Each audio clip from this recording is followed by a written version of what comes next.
Today on Talking Wealth, I'd like to welcome our new guest, Matt Wade. Matt is the owner of Green Room Futures, and Green Room Futures help young people in Australia, New Zealand, all over the world really, find college opportunities and scholarships so that they can have this amazing experience of studying in the USA. Matt, welcome to Talking Wealth. Thanks for having me. Thanks for coming. Oh, great to be here. So what you do is really unique. Every now and then you hear of kids who go over to study in the USA, but you actually help kids every day. Every day. Every day. It's the greatest job ever. Is it? Oh, absolutely. Absolutely. Like, I think there are very few careers that that you could work in where the work that you do on a daily basis makes such a profound impact on the lives of not just the kids, but the families that you work with. So, yeah, pretty cool. So can you tell us a little bit about this? Because there's like a whole overseas recruitment college industry. Yeah. So tell us a little bit about that. Well, look, I think one, like, I guess when a student decides that they're interested in studying in the US, they really have two choices. They can either try and navigate the process themselves, or they can hire the help of a professional to walk them through that.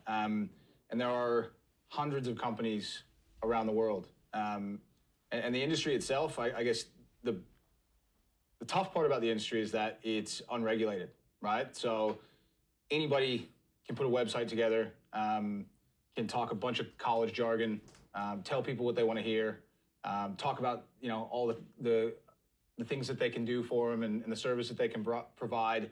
When in reality, they could have no interest in providing any kind of service at all. So I guess the industry has a bit of a notorious, what's the word? Bad name. Yeah. Bad rap. Yeah, the industry gets a bad rap, I think, as a whole, because I think there's a lot of programs out there that are only interested in the money side of it, how they can cash in on the aspirations of young people as opposed to being about the kids. And the stories and the success. And I think that's what certainly makes our program a bit different. I think what's really interesting is the fact that anyone can do this. I always thought it was just big, amazing sports kids who then got picked up by US College Football Gridiron or whatever it's called over there. Yeah, well, I think that's probably one of the biggest misconceptions is that you need to be incredibly elite in a sport to do this. And I think sport is, you talk about all the different companies that do it. A lot of those programs will limit their demographic to only athletes, right? And there's so many of them that do that it creates this sort of blanket perception that, oh, well, this is only for athletes. When in reality, it's not.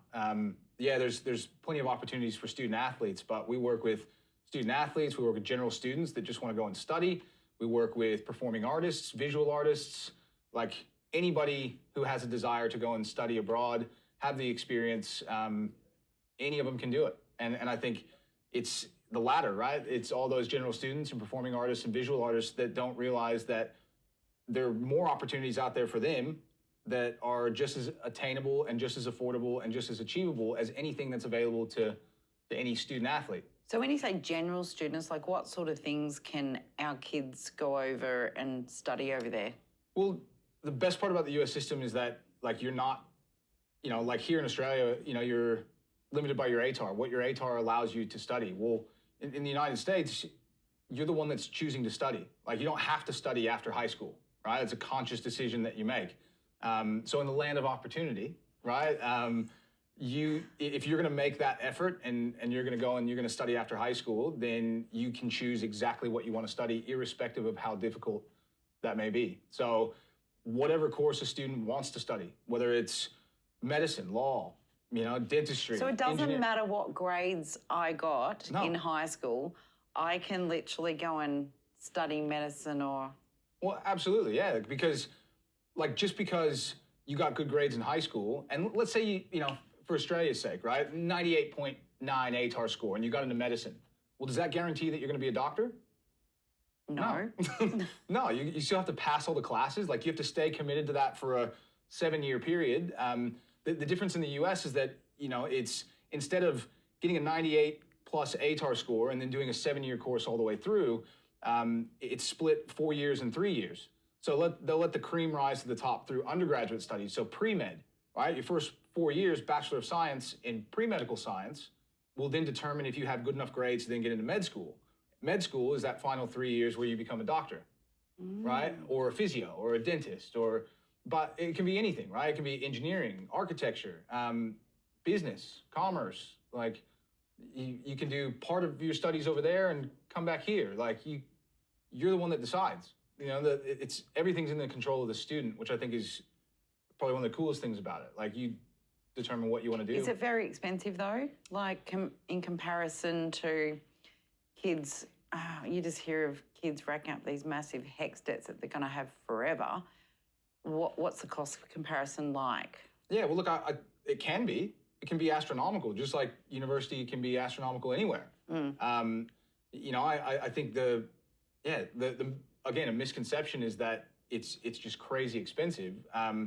But like, I guess our job as a program is to, you know, facilitate opportunities for students that fall within a range of costs that works for that family.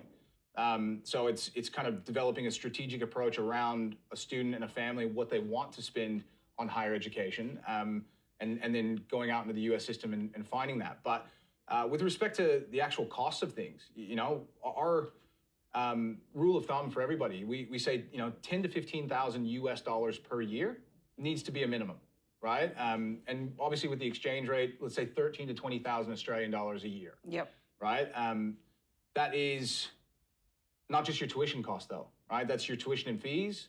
That covers your accommodation on campus for the full year. That's your meals for the full year. If you're an athlete, that's all your participation costs and travel with your team and everything. So it's a lot more affordable than people realize. Like in saying that, like you have some families that are happy to go and spend 60,000 US a year to go to a particular school or do something. And like, hey, if you want to do that, like that's fine, but not everybody can do that. And you don't have to be able to spend that kind of money to still go and get a great education, have a great experience, and I guess reap all the benefits of. So what you're saying is for 13 to 20K Aussie, it's not just their university cost, it's also their accommodation and their food. Absolutely. Yeah. So, and again, that's better than having the kids go to university here. They're still living at home. We're still paying their phone bills, putting fuel in their car. See you later, kids.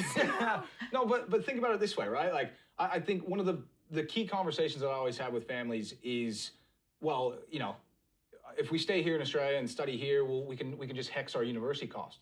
Okay, let's, but it doesn't mean that it's not a cost. Yes. Right? So you still have to think about it as an annual cost.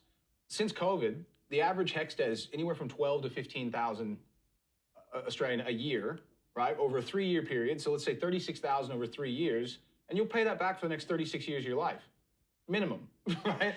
Yeah, and it's also real, HECS debts are actually quite expensive. Like I'm seeing all of these kids on TikTok talk about how they're paying it out at tax time, and it's not even covering the indexed increase of the fee. Yeah, well, that's it. Like, well, you know, one of the girls that works with us, right? Like she had a HECS debt and had been paying it for 3-4 years, and then I guess the interest rates or something went up, and like everything that she had paid, nothing had come off of it. Yeah, same. Yeah. I've got someone on my team, same thing, and it just doesn't make sense to me that it's just delaying putting off the debt, but the debt actually increases. That's right. But going back to the actual debt itself, right? So if you're paying $12,000 a year off HECS, well, that's just your tuition and fees. Yes. Right? You're still then have to pay to live. Yes. Right? And if you're living at home, okay, well, yeah, you can save money.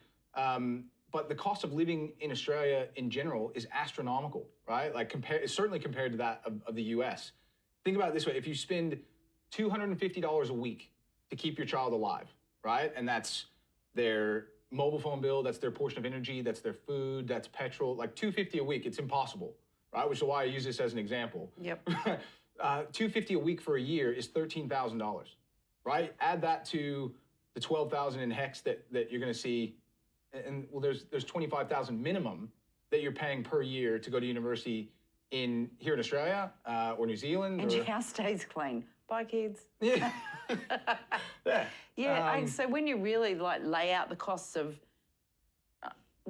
keeping, as you say, a child alive here in Australia, paying their phone bills, their food, everything else that it costs to keep them at home, then it actually probably is less expensive. Yeah. Yeah. Say a great example, and a pretty average example with a lot of the students that we work with, right? Say it's a school that is $30,000 a year at full price, right? Tuition fees, room, board, everything.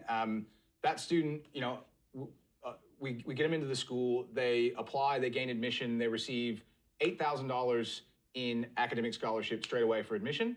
And then for their sport or their performing arts, let's say another $10,000 in scholarship gets provided to them that way. So is that on top of, or does that come off that 13 to 20 that you spoke about? No. So the school. Okay. So let's say the school itself is $30,000 a year at full price, and they're recruiting a student. Yep. Right. That student applies, gains admission. They get $8,000 in academic scholarship, and then their extracurricular gives them $10,000. Well, that $18,000 comes off of the $30,000 and leaves $12,000 for the full academic year to pay. That then covers the remainder for their tuition fees, room, board, everything. Right. And I think a lot of people think, oh, well, I've got to pay that up front. Well, you don't. You split that in half. So $6,000 from August until December. Then you can break that into payments. And then $6,000 from January to May, and you can break that into payments. So you're paying arguably less over a full year for, the same the education, the extracurriculars, but it's a life experience, Trace. It's the life experience of traveling and going. And I think, anybody that's traveled and you've seen the world, you probably learn more from travel and just being on your own in a new place, in a new culture, and kind of standing on your own 2 feet. Those are the things that stick with kids far longer than any. Oh, absolutely. Absolutely. Yeah. And you can't put a value on that. Yeah. You try. Well, but you're actually helping families find the scholarships and the opportunities. So you specifically go out looking for a scholarship and a college that will suit the family. How do we know then, so you help all that side of it, how do we know our kids are safe over there? Well, that's... It sounds hectic and scary over there. How do we know they're safe? Well, look, I think, so there's 5,500 colleges and universities all over the United States, right? And look, I think finding the right fit for a student, there's a lot of things, there's a lot of variables that really go into that. It's finding out a place that offers what they want to study, where they can get into with their grades, hopefully where their grades can help some cost reduction, right? But then it's a place that offers their extracurriculars at the right standards. And then you've got the coach or the recruiter on the other side that actually likes that student and wants to invest. And so you've got all these moving parts that kind of determine where a place is right. And I think a big part of my job is to stay on top of everything that's happening across the U.S. political landscape. Yep. How different administrations and their policies affect the day-to-day life in different parts of the U.S. So look, safety and security of our students, I think, is paramount. That's number one. So making sure that when we're sending their information, there's thousands of schools all over the place. There's plenty of schools that are in questionable areas of the United States. Well, the only thing that's in our control is that we don't send their stuff there, right? Why look at... And you guys know where those... Absolutely, if a family said to you, oh, this area looks nice, well, you'd be able to go, well, maybe not. One of the kids this year was like, oh, I want to go to San Francisco. And I'm like, what?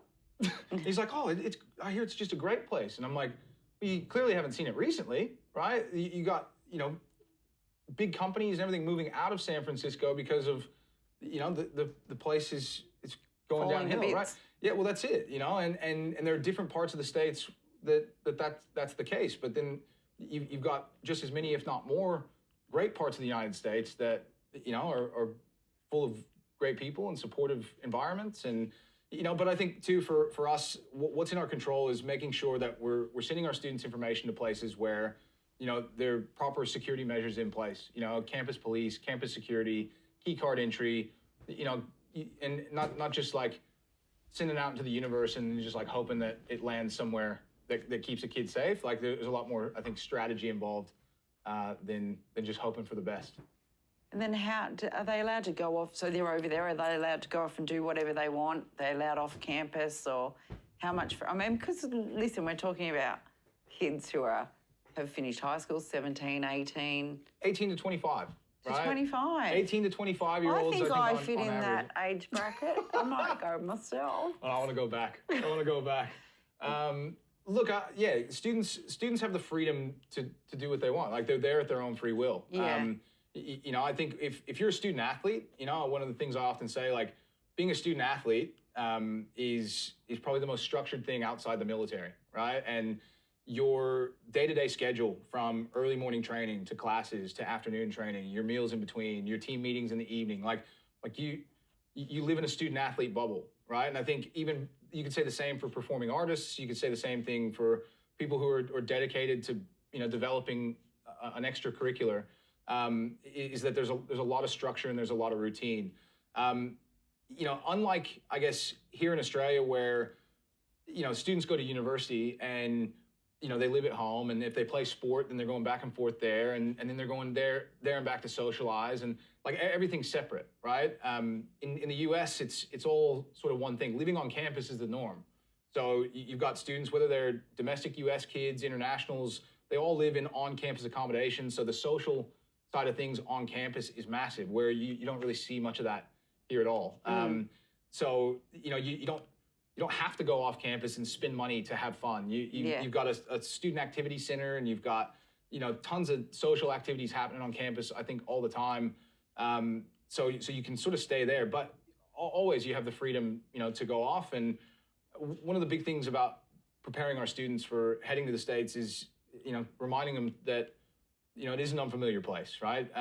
Just like if you were to go to another big city in Australia that you haven't been to, and you go into a bad part of town, like you always have to make good choices. You always have to be aware of your surroundings, and it's just, I think, doing much more than just getting a kid to school and then expecting them to go and do it. There's a lot of preparation from us, just in terms of what to expect and different things to think about, and how to manage moving across the world into a new country and making the most of it. All right, so something else I've just thought of. So we can get the kids over there. You can help them get scholarships and get them into the right university for that kid.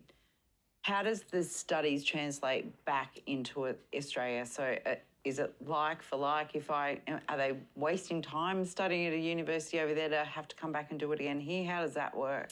Great question. It's a great question that we get all the time, right? But no, it's everything that a student does over there is completely transferable back. You have a couple different choices, like in terms of how a student comes back. Do they do 2 years and get a 2-year degree and then bring a completed 2-year degree back, or do they do a 4-year degree and bring a completed 4-year degree back, or are they just trying to bring credits back, right? Each of those will kind of have different, different ways of getting credit for what you've done. With any completed degree, your state government will provide recognition of prior learning, right? And if you're continuing a course of study in the same area that you were studying over there, then all of your, the core of that degree is really what you do in your first and second year of study in the United States anyway.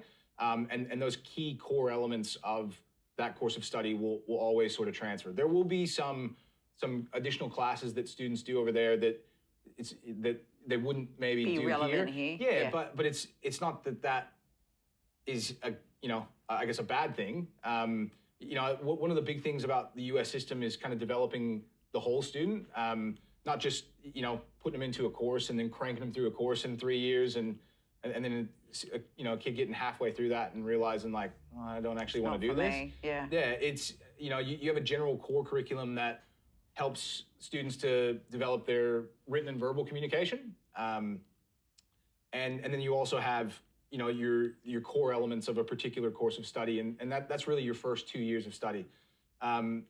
So when students come back, they can get recognition of prior learning for any completed degree, 2-year or 4-year. If they're just bringing credits back, it's about providing, proper evidence of what you've done. So do they have to go through the RPL process when they're back here? You don't have to. No, but if they want to transition what they've learned over there to here, you don't have to, but I think it's certainly like it helps with any completed degree to have a certificate of recognition of prior learning. Yeah, like from the state government to say that what you've done is recognized. Yeah. It's still up to, I think, the school that you're going to decide what they accept and how that works. But yeah, I think, things like engineering, and where there's, I guess, an advanced kind of licensure, like all of the engineering programs that we put students into are ABET approved, which is it's a global recognition, right? So they can work really anywhere. Things like medicine and law and nursing, being a registered nurse, you can work anywhere in the world. Yeah. Right. So that one's definitely transferable. Like everything, business and science and maths and all, like science, math, that sort of stuff doesn't really change anywhere you go. I hope not. But I think, one of the key things around like medicine and physio and dentistry or law, any of those that involve an advanced, master's degree, basically, right? Grad school to be licensed to practice in those fields. Yep. Well, you can do your undergraduate studies in the US, get your bachelor's degree done, and again, need to score highly enough to then come back to Australia. And this is where you would do that postgraduate component, that professional component where you would then get licensed in whatever field, to then work here in Australia. So all part of, I guess, what we do. It's not just get a kid to the States and like, good luck to you, It's pretty exciting though, because how many families and kids are stressed out with needing to get a particular ATAR score to get into a university here. They could actually lighten the load of stress, go over and do that in a less inexpensive way. Yeah. Get their degree, come back and keep going. Well, that's it. I think, look, I don't understand the ATAR system at all, and I'm not saying there's anything wrong with it. It's just the way that things are done here. But I guess I grew up in Texas and, going to college, university, that was always a choice. And so the freedom to choose what you want to do. And if you don't like it, change. And, you're not dictated what you can or can't do based on grades from high school. I think. And we change and evolve a lot. Absolutely. I've got 3 sons and a daughter, and my boys matured much later than my daughter did. So it's just some kids take a bit longer, and who you were at high school shouldn't dictate who you are as an adult. No, not at all. I think that's the coolest bit, that kids, your ATAR, don't tell your mum I said this, but you can go do this stuff.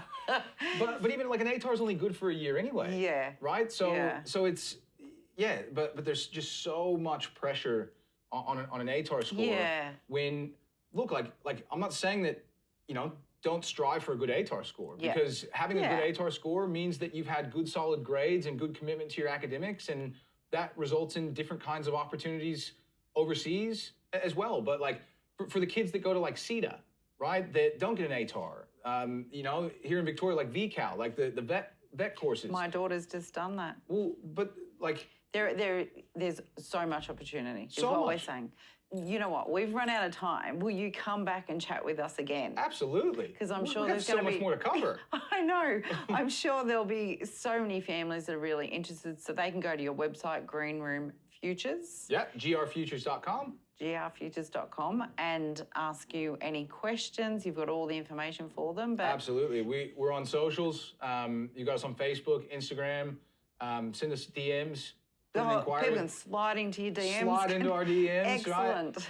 Right? We're all about information, right? And we'll give as much value as we can for free. All right.